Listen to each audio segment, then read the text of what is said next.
हुबली तशद्दुद मामले में मुस्लिम advocate forum को मिली पहली और बड़ी कामयाबी।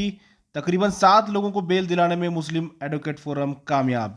सबसे बड़ी मुस्लिम एडवोकेट फोरम की कामयाबी ये रही कि उन्होंने इस पूरे मामले को यूएपीए लागू करने से बचाया। यानी कि यूएपीए किसी पर लागू नहीं हुआ है, जिसकी वजह से काफ़ी राहत मिली है बेल के लिए।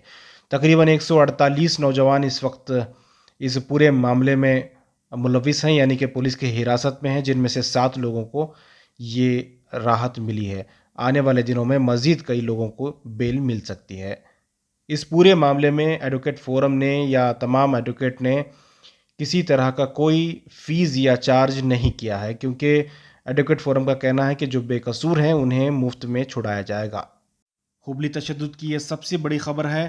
पहली मर्तबा 7 लोगों को बेल मिली है। तकरीबन 7 लोगों को इस वक्त बेल मिल चुकी है।